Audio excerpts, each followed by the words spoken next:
Okay. Welcome to today's video. I have a special guest with me today, Luke Almond. Yep, LA Locksmiths. LA Locksmiths. Not actually Los Angeles No. Locksmiths. Or Longton area. Or Longton area. Luke Almond. Luke Almond. Yeah. And you cover all of Staffordshire. all of Staffordshire, Cheshire. Most of Cheshire, up Yeah. to Northwich. Derbyshire? Not. Well, actually, I do go to Derby. Yeah. Just depends what the job is, really. But yeah, no, I cover a 30-mile radius from where I live in Clayton. So I go all the way over to Shrewsbury, all the way down to Wolverhampton, Cannock, and then all the way over Uttoxeter to Derby way, and then just a big loop. Obviously, I'd like to stay local, but wherever the work is, I go. Just go with the flow. Exactly. That's So locksmiths. How did you get into locksmithing? Is that what it's called? Locksmithing? Locksmithing? Have you heard that before? Locksmithing, locksmith services, I don't know, yeah. It's I kind of moved into the area kind of by luck, really. I used to live down in Bournemouth on the south coast, and I managed to work for a national locksmith company for about 4 years. And then within that, I met quite a few locksmiths, kind of got to know the trade. Is there that many of you?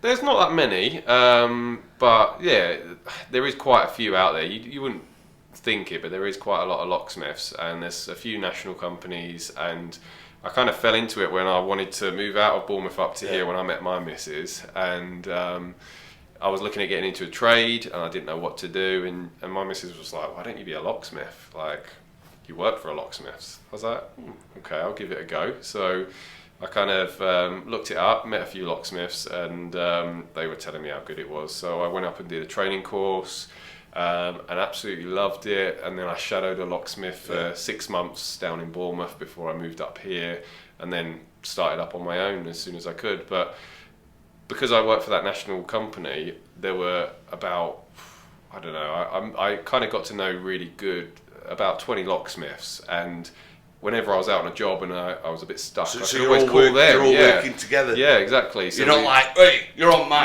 territory. Exactly. Like, and there's a few locksmiths that we kind of, like, if I've got a job in their area, I'll get them to do it, and there's the same vice versa. So it's worked out well, and I mean, there's a guy up in Manchester that sends me a few jobs down this way that he can't cover, so it all kind of works. I don't think, well, the majority of us aren't kind of against each other, if you know what I mean. That's because in business, usually people like window cleaners are, hey, you're on my... Get out of my patch. Yeah, get out of my patch. Now, when I think of, like, locksmiths, right, if I had a problem with my lock, I would sort of be thinking, I need to phone the window company.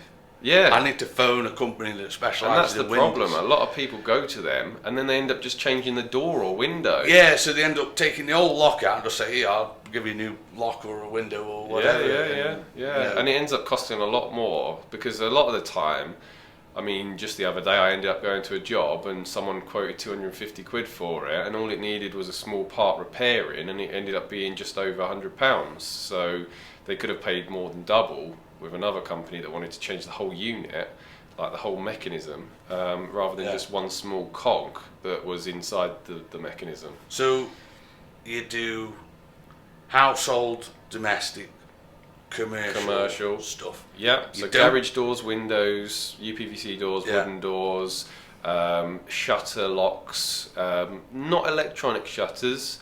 I mean, there's a lot of different companies that deal with the electronic side of things, but yeah, mainly manual locks, and then just additional security on vans, like deadlocks. Yeah. So you don't do cars? Don't do cars. Because some locksmiths do.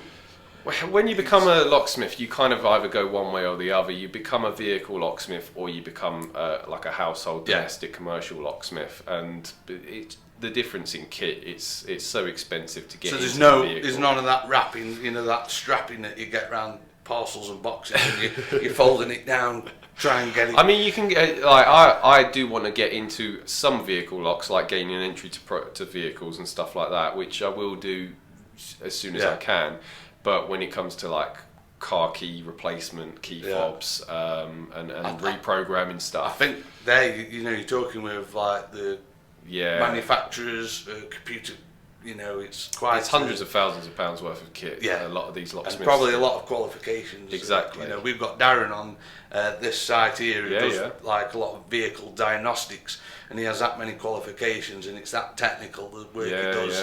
A lot of the other garages are sort of just sending the cars to him because he's got the kit and the equipment to do that sort of stuff. I mean, if I had the money, I would get into it, but again, it's just one of them. It's a lucrative trade to try and get into because you need to invest a lot of money into it before you can get anywhere. How old are you, Luke? 27. 27. I'm 31, so... There you go. Go out for a beer. We're old enough. So you sort of live in Barlaston? No, I live in Clayton. You live in Clayton? Clayton, yeah. My missus is from Trentham. Yeah. And we've only just bought in April, last April, our first house in Clayton. Oh, yeah. So, well done. Yeah, there you go. And when you moved here, you never knew what an oatcake was? Not a clue what an oatcake was. I thought it was a pancake. When I first saw it, I thought it was a pancake. I thought it was just a crepe, whatever you call that. Do you remember the first time you lost your oatcake virginity? I do actually. Yeah, it was at my fiance's dad's house, and he made me these oatcakes, and I was like, "What is this? Cheese on a pancake?" Was it causing a bit of commotion and fuss about? And he was like, "You're gonna love it." I was like, "All right, okay." And he gave me a bit of bacon, cheese, bacon, beans, wrapped it all up. He was like, "Yeah, this is how you eat it."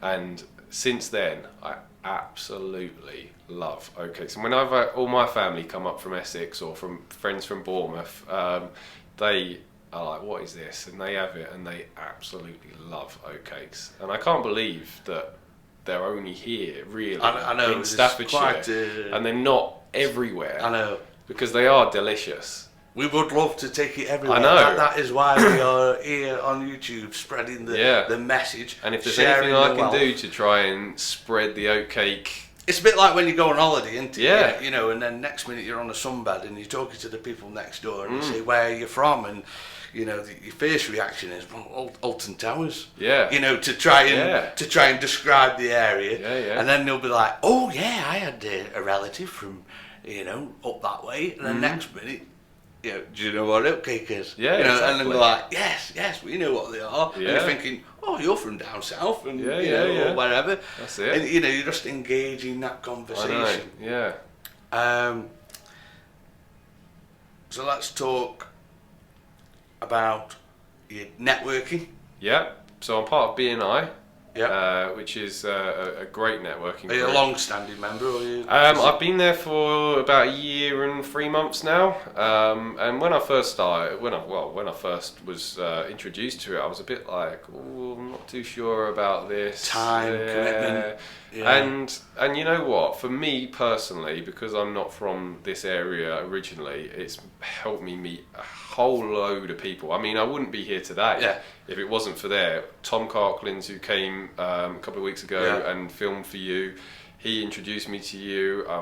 I've seen from LinkedIn posts that other BNI members have posts, like John from JNS, and it's all about networking, really, and I think that is a key thing for a lot of businesses. Do you find that the networking you do is part of your business? Yes, definitely. Well, it builds up a reputation. It helps people recommend you. I mean, I've done quite a lot of jobs for people in BNI now, and if anyone mentions a locksmith, most people will come to me. And luckily, I am the only locksmith in BNI in Staffordshire, and there's about 8 different groups, so I can jump between them all, kind of visit. Be careful there, we might get another 10 joining BNI. No, but you've got that niche in the networking group. Yes.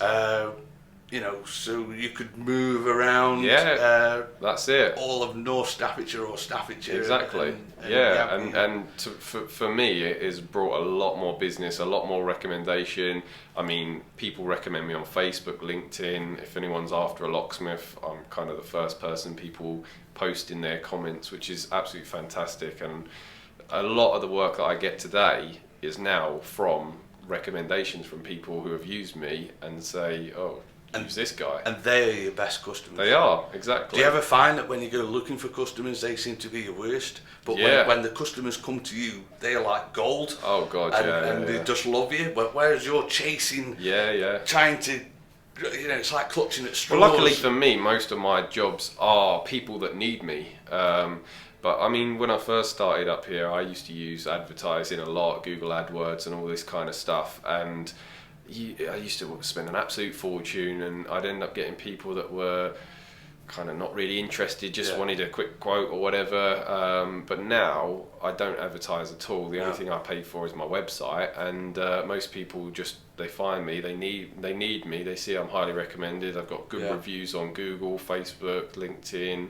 and they just come straight to me, and because they know I'm recommended by a lot of people. So social media. Yes. What's your best platform? I mean, some people have Instagram as their number one, or Facebook, or... I mean, I am lacking a bit on the social media front. I mean, Facebook is probably my best bet. Yeah. Just because obviously, when I post things, I get a lot of shares, and I mean, I have had quite a lot of work come from Facebook. LinkedIn, maybe not so much, but it is good for meeting businesses. I find if I want to get into more commercial, say estate agents or property investment companies or stuff like that, LinkedIn is perfect. But if you're looking for just domestic kind of people, I think Facebook is good for that. Have you got a website? Yep, LALocksmiths.co.uk. Yeah, that's... I mean, maybe locksmiths would never probably think I need a website. I know. But at the end of the day, I've got a website, that's like my 24-hour shop. Yeah, well, everything's online now. And if you're not online, you're sort of missing out, aren't you? Yeah. And it gives you that platform. I mean, if you go on LALocksmiths.co.uk, you'll see a big picture of me, my van, and it'll give you a little bit of description of what I do. I mean, it's not too much in your face about the whole details of what a locksmith does and everything. It's just there to show that I am a locksmith, I'm fully accredited. I've got my qualifications, and this is who I am. Give me a call if you need a quote, basically. And I've also got online forms on there that you can fill out if you just want kind of a bit of information sending over. So great tool for anyone that hasn't got a website, I'd recommend. Now, speaking of vans, you just mentioned vans. You pulled up in your van, and I immediately had a connection with you on that one. You have a Mercedes Citan. Yeah. Renault Kangoo. Basically, Don't tell anyone it's a Renault. You know what I mean? They're all working together, and I immediately spotted that. I was like, wow, it looks the part. Yeah. You know what I mean? When you're turning up to a business like me or someone's house, it looks clean, it looks tidy. There's nothing worse than turning up in a rusty old broken down van. I tell you what, you've seen all my van signs. They were also done by a guy called Craig Tiley from Signs Express, who's also in BNI. So it's all linked in together. And I think it looks smart. What do you think? Yeah, I think it looks smart. Yeah. I mean, I was telling you the story just when I moved my fleet to Sprinters. Yep. We used to use Vivaros before, and just wear and tear was quite poor on them, and they quite quickly start looking a bit haggard.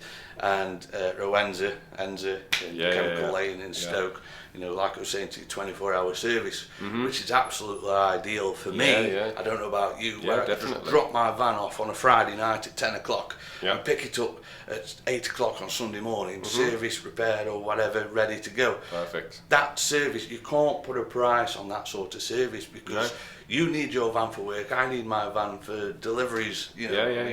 One of the vans, we've only had it a few months and it's already on 30,000 miles. That's just, doing a lot of work. You probably turn up to a job, you turn the engine off and go do the job, whereas we're like, just keep the engine running because it's go. Yeah, I can imagine. With 120 odd customers to try and service, and them 120 customers, they all want 2 or 3 drops a week, so it's quite a big scale. So how far do you travel in your vans? Well, I'm probably doing about the same as you. Yeah. So about 30-mile radius. From Stafford to Nantwich, Crewe, Macclesfield, Buxton, to Shrewsbury, Market Drayton.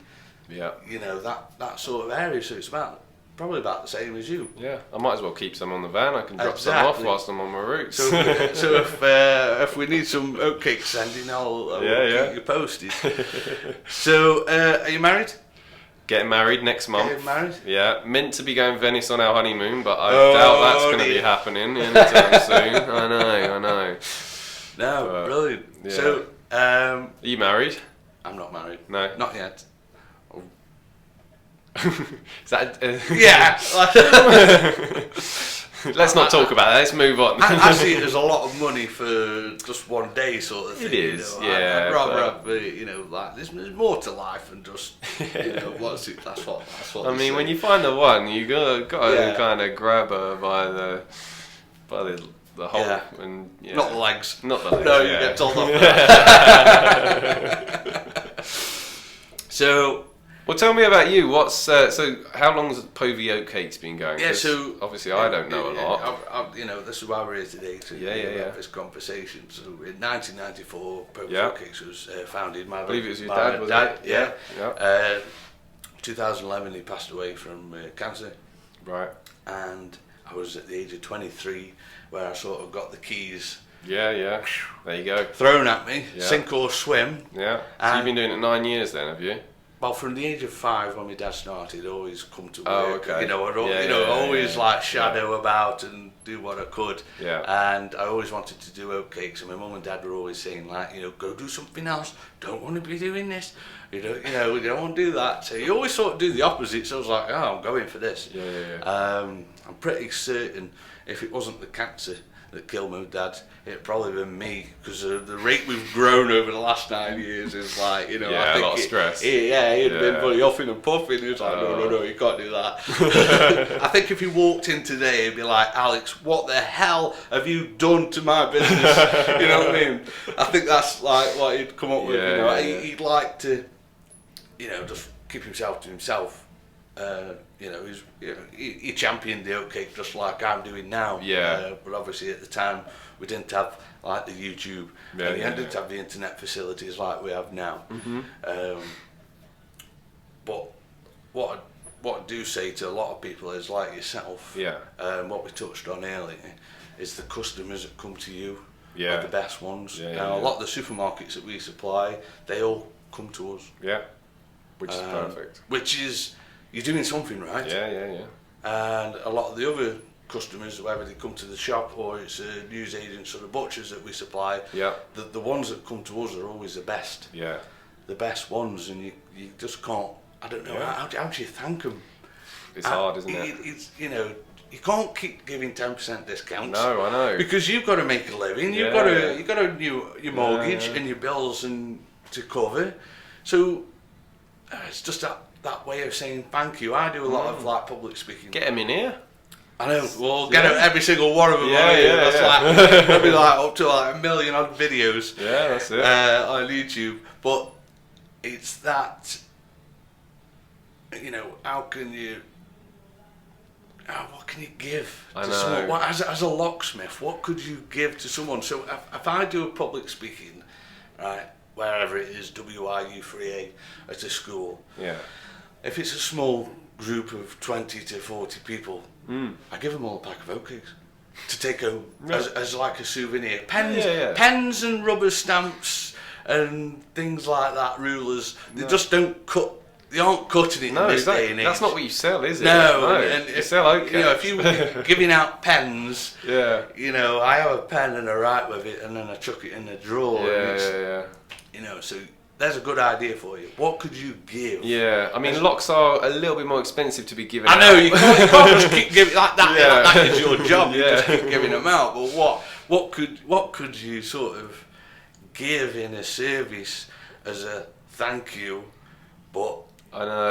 It's hard, isn't it? I mean, over Christmas I go and visit all like the estate agents and stuff that I do work for, and personally give them cards and boxes of chocolates and stuff like that to say thank you for obviously the year of business that they've given me. But it is always hard when you're working with other businesses to try and kind of say I really appreciate the business without giving them it for free, if you know what I mean. I think like the video itself is also a way of giving back thanks. Yeah. Now I've done videos of how I've grown. I mean, I can't exactly say thank you to every single customer, but I've sort of showing the customer on a video of what we've achieved, what we are achieving, where we want to go, with their support and with their gratitude, you know, you can achieve it. Exactly. Luke, I think you've done brilliant. Thanks for having me on. Have you done videos before? I've done a few. But, I mean, back in the past, but nothing like this. Yeah. No sit-down interviews, so it's been great.